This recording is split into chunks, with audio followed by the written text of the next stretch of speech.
The sky above Earth was quiet, but everyone could feel the tension growing. In the great halls of the United Planetary Command, screens blinked with signals from deep space.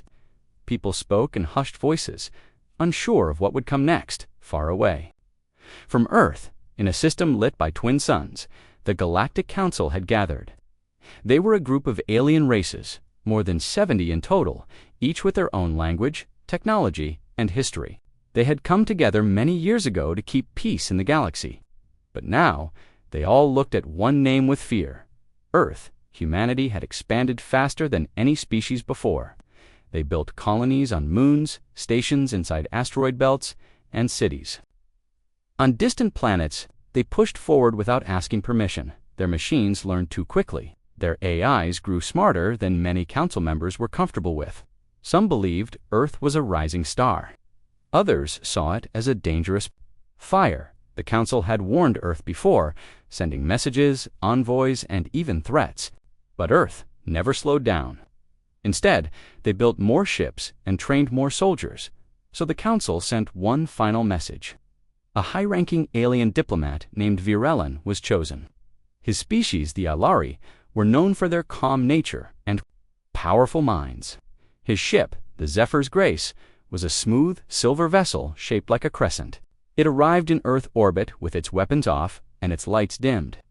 A sign of peace, he requested to speak directly to Earth's leaders. The council hoped that if Virelin spoke clearly, if he made the danger obvious, then maybe Earth would. Listen, President Laura Green stood in the center of Earth's central command room. She was calm, strong, and respected by many. Around her were generals, scientists, and diplomats. When Virelin appeared on the screen, everyone fell silent. People of Earth, he began in a smooth, translated voice. You have reached far, but your steps shake the stars. You build without care. You dig where no one dares. Your machines now look at our worlds and call them targets. This must end. He paused, letting the words sink in. The council offers you a choice. Step back, slow your growth, share your AI research, or be seen as a threat to the galaxy. There was a long silence in the room. President Green did not speak right away. She looked at the people around her. She saw fear, anger, and pride. Finally, she turned to the screen. We thank the council for its concern, she said, her voice steady. But we will not stop. We will not hand over our knowledge. And we will not kneel. Gasps filled the room. Even Virelin seemed surprised. Tried again. Madam President, understand this is not just a request. This is a final warning. Green leaned forward, and this is our final answer. The screen went dark. Immediately, President Green called for an emergency session. She met with the leaders of Earth's united forces. Some wanted to talk again. Others warned that the council would attack, but Green made her decision clear. We prepare for war. Within hours, alerts were sent to every base and station. Ships began to move into position. Engineers worked night and day. Pilots reviewed old battle plans. Across the solar system, Earth's people braced themselves in a hangar on Mars. A young pilot named Eric Monroe stood beside his fighter craft. He had never fought in a war before. Few humans had, but he checked his gear with focus. He had read stories of the old wars on Earth, and now he felt like he was about to be part of one. On a research station orbiting Jupiter, a group of scientists locked away dangerous AI programs. They made sure none could be stolen or destroyed. One of them, Dr. Olivia Carter, whispered to herself, "Let them come." And deep in space, the first fleet of warships began to gather. They had names like Liberty's Edge, Iron Vow, and Dawn Seeker. Their hulls were strong. Their weapons were ready. They were built not just for defense, but to strike back on Earth. President Green gave one final order before the day ended. Send a message to the stars. Tell them, Earth stands alone. Tell them we will not back down. That message traveled fast, bouncing between satellites and relays. It reached the council before dawn. When Virelin played it for the other members, many looked away. They had hoped for peace, but now they saw the truth. Earth had made its choice, and the galaxy would never be the same. The stars over Earth looked peaceful, but war had already begun. After the Council's warning and Earth's answer, there was no turning back. Ships moved in silence. Orders were sent across space. and soldiers prepared for the unknown. Captain Cole Barrett stood on the bridge of Liberty's Edge, a large warship built to lead. He was a quiet man with sharp eyes. His crew trusted him. They had trained for years, but now the real fight was coming. They were not going to defend. They were going to strike first. Their target was Tarsizanine, a council base on the edge of known space.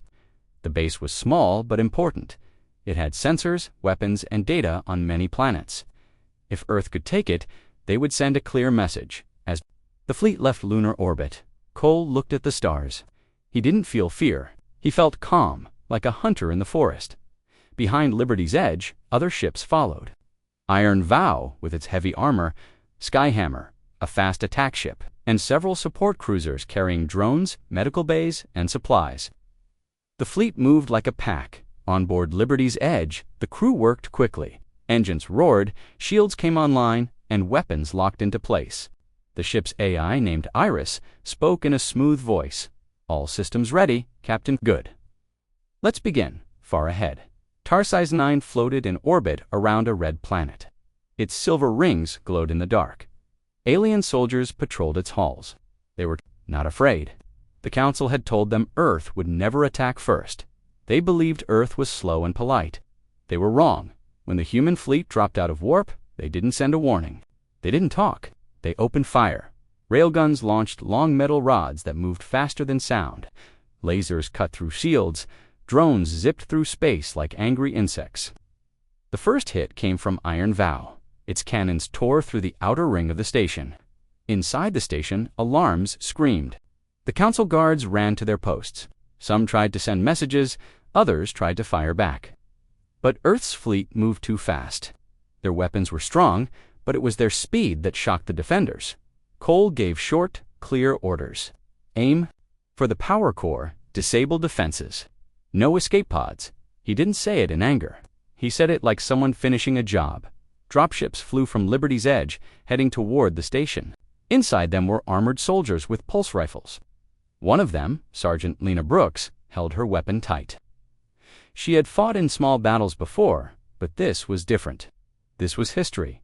Her dropship shook as it entered the station's atmosphere. Explosions lit up the viewports. When the doors opened, she ran forward with her team. They moved through metal halls, kicking down doors and clearing rooms. The aliens fought back, but they were not ready for Earth's speed and fire. Lena found herself face to face with a Council officer. He aimed a plasma gun, but she shot first. He fell without a sound. On the bridge of the station, the commander tried to surrender. He sent a message through all channels: "We surrender." Ceasefire, but the humans did not stop. Not out of cruelty, but because they had been warned. If they gave the Council time, help might come. They had to finish the mission. Received the message. He stared at it, then spoke. Too late. Liberty's Edge fired one final shot into the command ring. The station shook, fires spread, then, with a deep groan, Tarsizanine went dark. Only small pieces of it remained floating in space. One of Earth's cruisers moved in close and used a small railgun to carve a message into the metal shell. "We warned. You now watch us." The message would drift there, clear to anyone who passed. A warning and a challenge back on Earth. News of the attack spread fast. Some were proud, others were afraid, but most were silent. They knew this was the beginning of something bigger. In the Council's chambers, chaos broke out. Delegates shouted, some demanded war. Others said Earth had gone too far. But one thing was clear: Earth had changed the rules. Cole sat in his chair and looked at the empty stars. He knew more battles would come. But tonight, Earth had sent its answer, and the galaxy had heard it loud and clear. The Council chamber was no longer quiet. Voices shouted in many languages. Lights flashed red to show emergency status. Delegates argued, their faces full of fear and confusion. They had never seen anything like what happened at Tarsizanine. A large screen showed the last image sent from the base. It showed the message carved by Earth's ship into the station's wreckage. It read, "We warned you, now watch us." For many in the room, it was a warning. For others, it was a challenge. No matter how they felt, no one could ignore what had happened. Earth had attacked a Council base, and Earth had won. High Consul Rorel, a tall figure with green skin and silver eyes, tried to calm the room. He spoke into the voice translator so all could understand this is not a time for fear. It is a time for unity. Earth must answer for its actions, but unity was not easy now. The council was made of over 70 species. Each one had its own view. Some had old grudges, others had secret deals. And now, many were asking the same question. What do we do about Earth? The delegate from the Valari Empire, a young woman named Sarian, stood up. Her voice was quiet but strong. We must be careful. If we strike too hard, we may cause more war. If we do nothing, we look weak. There must be a better way. Some nodded. Others shouted at her. A delegate from the strong-built runic species slammed his fist on the table. They are violent. They are out of control. If we do not stop them now, they will spread like fire. Another delegate from the soft-voiced Inari people whispered, but they warned us. We gave the ultimatum. Did we not push them into war? No one had a clear answer. The room was full of blame and fear in a small private room above the chamber. Saren met with her advisor, a calm old man named Tavros. He had served the Valari for over 30 years. He watched the chaos through a glass window. You spoke well, he said, but it was not enough, Saren replied. They want war. They want to feel strong again. Tavros nodded. Then you must give them another way. Saren looked down at the chamber. We need time. We need to understand Earth. They are not like us. Meanwhile, on Earth, President Laura Green sat in a dark room. With her top commanders, the attack on Tarsis 9 had been a success. But she knew more battles were coming. They will answer, she said. The only question is how. Her generals talked about defenses. Satellites, ships, and ground bases were put on high alert. Some wanted to strike again before the council could respond. But Green shook her head. No. Let them speak first. Let the galaxy see who they really are.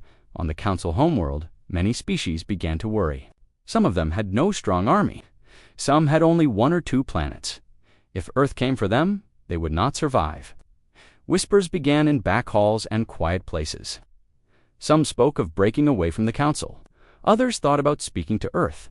In secret, in the shadows of the capital, a message was sent to Earth through hidden channels. It came from the Zari Enclave, a small but clever group of traders and explorers. The message was short. We do not support war. We wish to talk back on the council floor. The debate had gone on for days, where Rel finally called for a vote. Should the council prepare for full war with Earth? The vote was close. Just enough voted yes, war preparation would begin, but many walked, out angry or afraid. Some said they would not fight. Some began packing their ships. Saren met again with Tavros after the vote. We are breaking apart, she said. Yes, Tavros replied. And Earth is not the only reason. Across the galaxy, news spread fast, planets chose sides, fleets moved in secret. Everyone waited to see what would happen next. And Earth watched. They were not just fighting ships, they were fighting fear, lies, and old power. And they were not planning to stop. Captain Cole Barrett received the council vote report while on patrol near the asteroid belt. Looks like they chose war, his first officer said. Cole just nodded. Then we give them war. But on our terms. He turned back to the stars, ready for whatever would come next. The spaceport on Earth's moon was quiet before dawn. Then the alarms sounded, lights blinked red, and workers began to move fast. A special ship was ready to launch. Her name was Valkyrie. Valkyrie was not like other ships. She was long, smooth, and dark as the night sky. Her hull was made of new alloy, light and strong. Her engines used quantum drives faster than anything Earth had built before. And inside her core was something New Aegis, the most advanced AI Earth had ever created. Admiral Elise Carter stepped aboard with calm steps. She wore a simple black coat, her hair tied back. Her face showed focus, not fear. She had led many missions before, but Valkyrie was different. It was more than a ship. It was a sign. Her crew greeted her with quiet nods. Each one had been hand-picked. Pilots, engineers, gunners, Medixol, the best. They knew why they were here. This was not just a war mission. This was Earth showing the galaxy what it could do.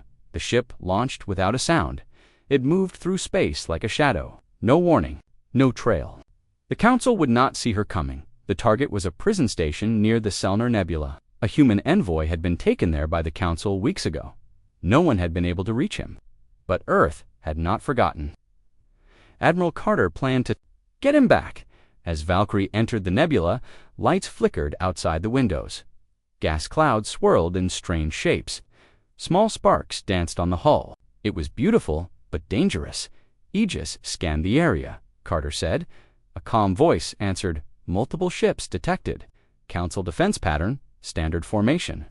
Enemy unaware of our presence, good. Bring us in low. Valkyrie dropped under the enemy sensors. Its stealth systems made it almost invisible. The crew moved quickly, checking weapons and systems. The rescue team stood ready near the drop bay. Suddenly, alarms sounded. A small drone had picked up Valkyrie's shadow. The Council knew they were not alone. Carter didn't waste time. Launch fighters, charge weapons, begin phase strike. The ship moved like lightning. Quantum phase missiles fired from hidden ports. They passed through shields and hit deep inside the enemy ships. The explosions lit up the nebula like fire. Council ships returned fire, but they were too slow. Valkyrie danced between the blasts, her shields holding firm. The enemy commander sent a call for help, but Carter had already jammed their signals. Inside the prison station, guards ran in panic. Sirens screamed. Then the walls shook. Valkyrie's rescue team had arrived. Sergeant Nina Marsh led the team. She was fast, strong, and smart. Her squad moved through the halls, clearing every corner. They reached the envoy's cell.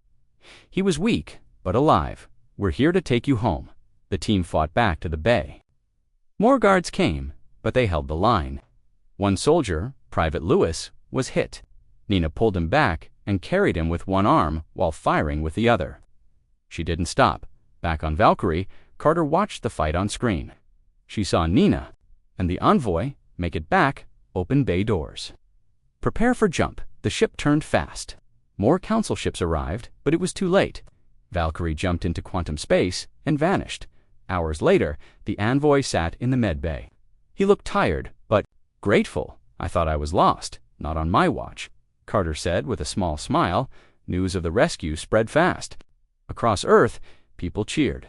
They saw Valkyrie not just as a ship, but as hope. Even some Council species took notice.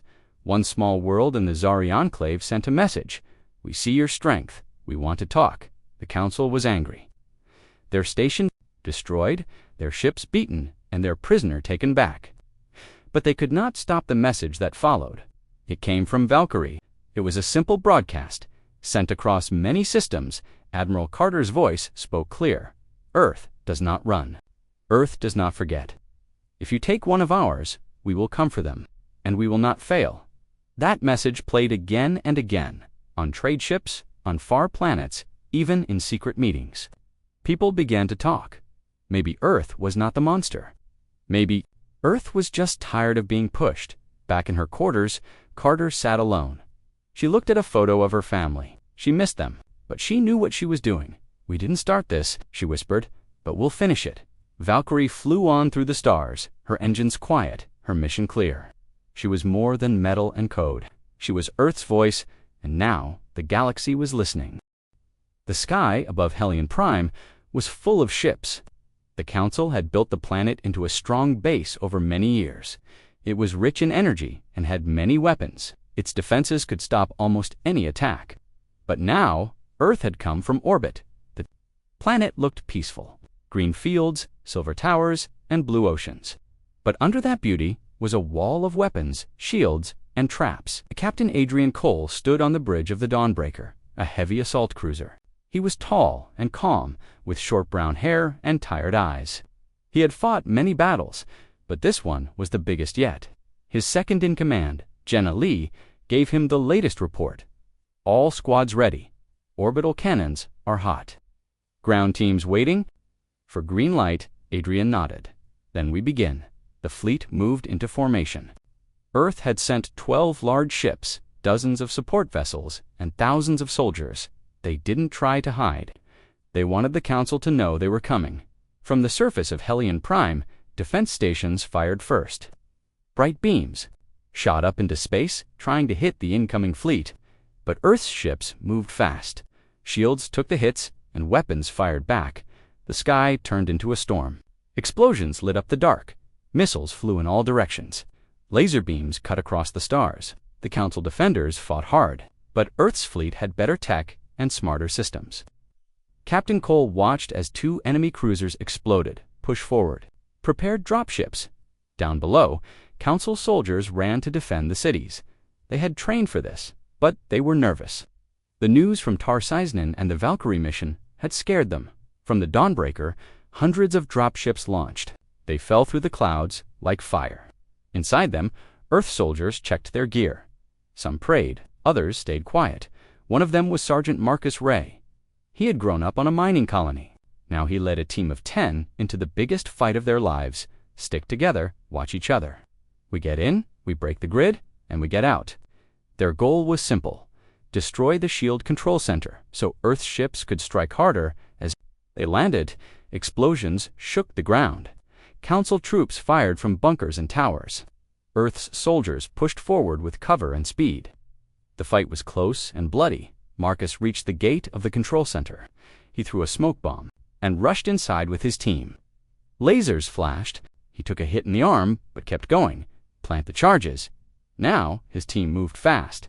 Within minutes, the charges were set. They pulled back and took cover. Do it. The building shook as the explosion ripped through it.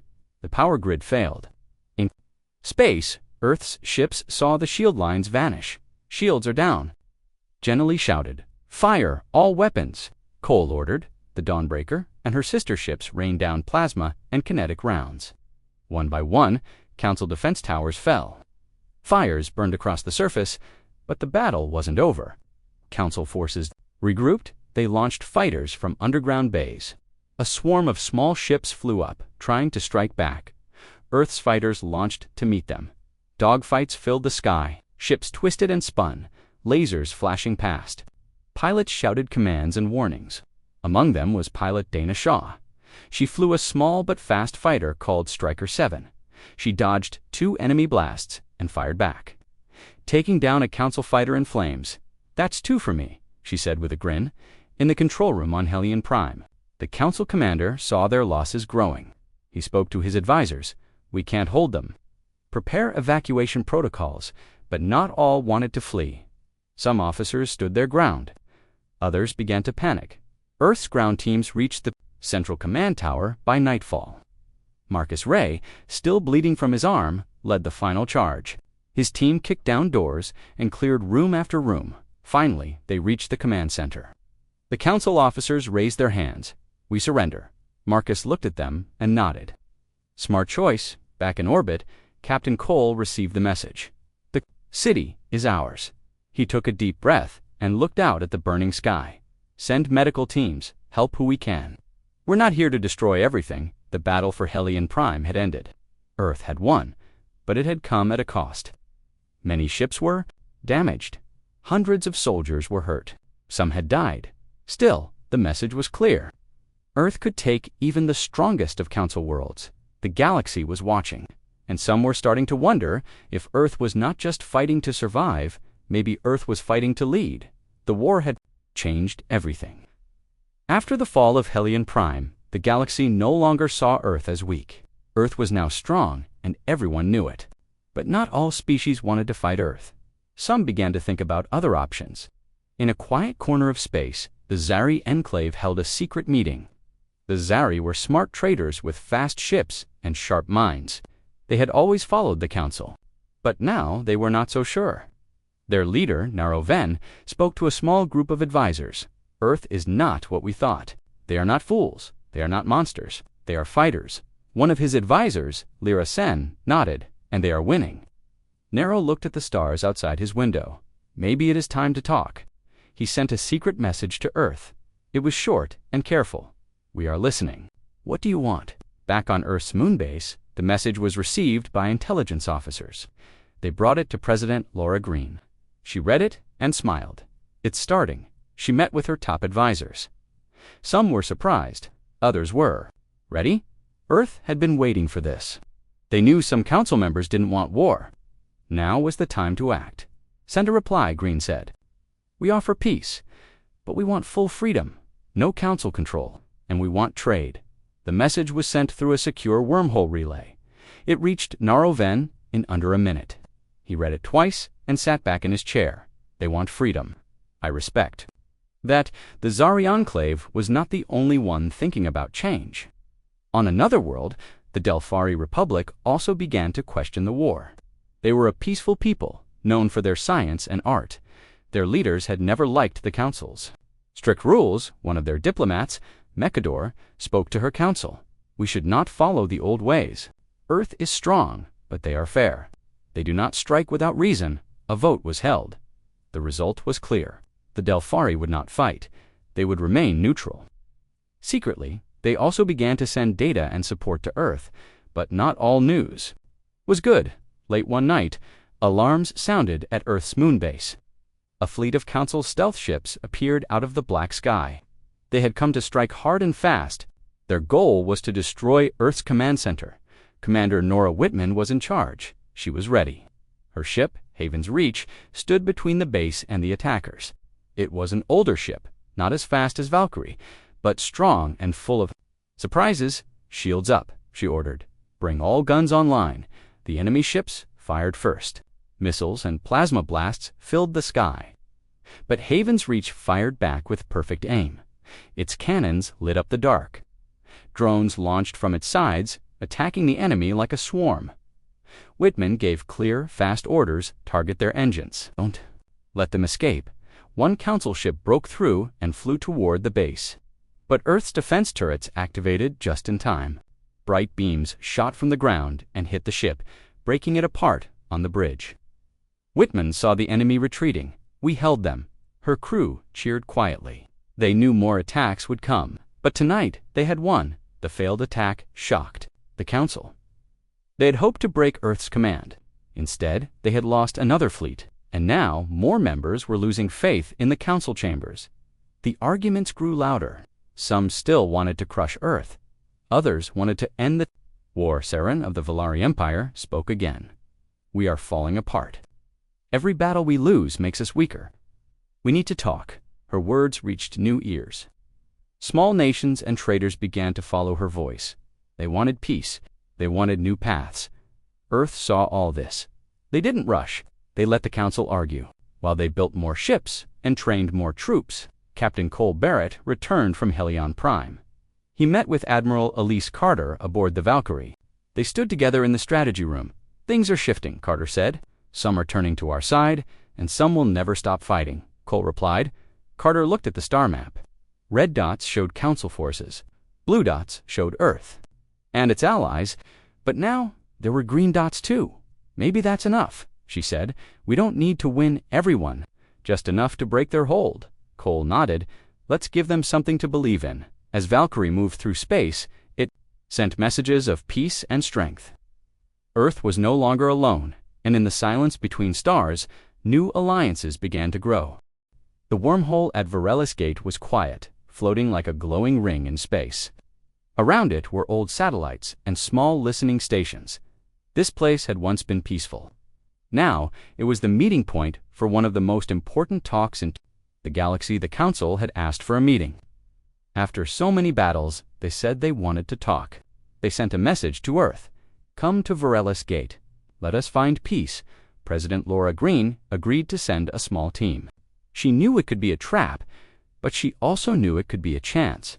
Peace was always worth the risk. The ship Horizon Star carried the Earth team. It was not a warship. It was a fast escort ship, used for travel and light defense. On board were diplomats, guards, and one young officer named Lieutenant Sam Carter. Sam was not famous. He was still new, but he believed in the mission. He stood at his station, checking systems and watching the stars. No enemy signs, he said to the captain. Let's hope it stays that way. As the ship neared Varellus Gate, something felt wrong. Sam couldn't explain it, just a feeling. He checked the sensors again. Then he saw it, multiple signatures. Ships hiding behind the gate structure. The captain's eyes widened. Sound the alarm. Raise shields. Send a message back to Earth. Before the message could be sent, enemy ships came out of hiding. Council warships opened fire. Bright beams and missiles hit Horizon Star from all sides. The ship shook hard. Lights went out, Smoke filled the halls. People screamed. The captain tried to steer the ship to safety, but it was too late. We've lost the engines. Someone shouted. Sam ran to the engine room. He saw the damage. Sparks flew from broken wires. Fuel leaked into the air. There was only one option. If we don't act now, they'll destroy us. He opened a control panel and began to override safety. Locks? What are you doing? An engineer asked. I'm going to ram them. The others stared at him. Sam didn't stop. He knew the ship could still move with one last burn. He aimed it at the lead enemy ship. Tell the crew to get to escape pods. All steer, the Horizon Star turned, broken, but still alive. Its front pointed straight at the largest Council warship. As the enemy ship fired again, Horizon Star slammed into it. The explosion was massive. Both ships tore apart. Metal flew. In all directions, fire lit up the dark. From far away, Valkyrie dropped out of warp.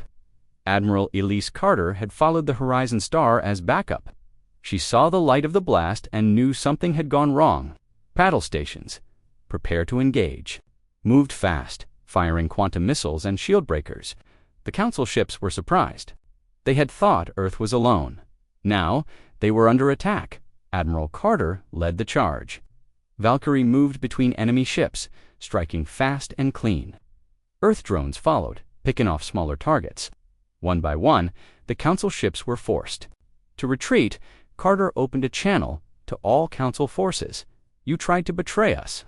Now you face the cost. Back at the wreck of the Horizon Star, escape pods floated through space. Rescue shuttles picked them up. Inside one pod, a medic checked a bloodied helmet. It's Lieutenant Sam Carter. He saved everyone. Were brought aboard Valkyrie. Carter looked at the medics working on them.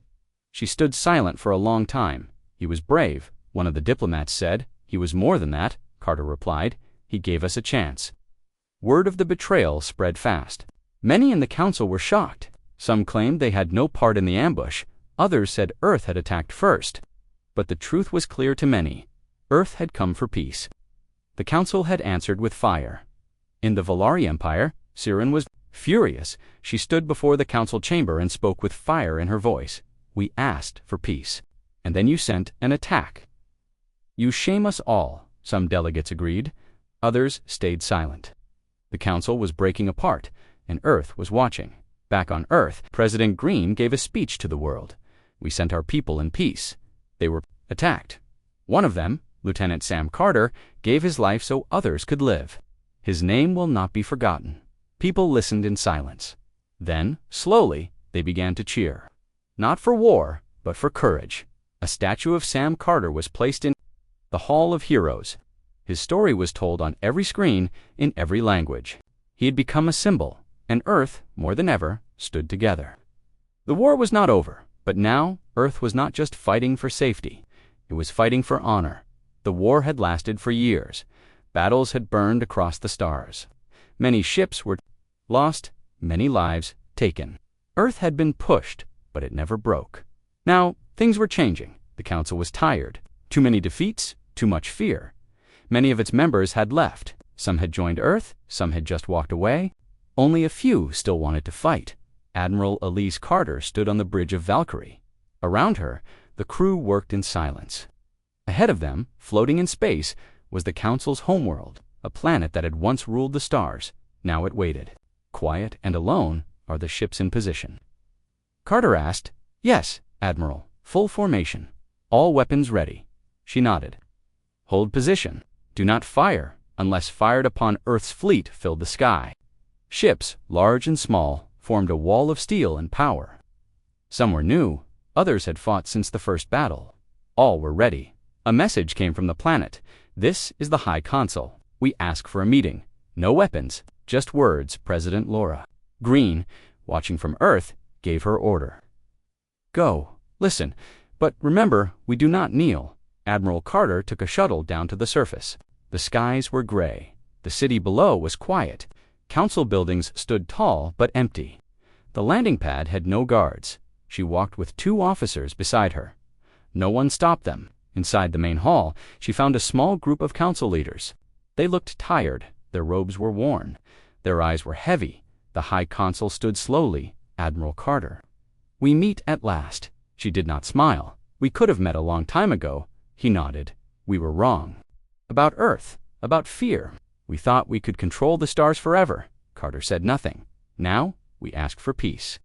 Not because we are strong, but because we are finished. Carter looked around the room. You attacked us. You tried to break us. And we still stand.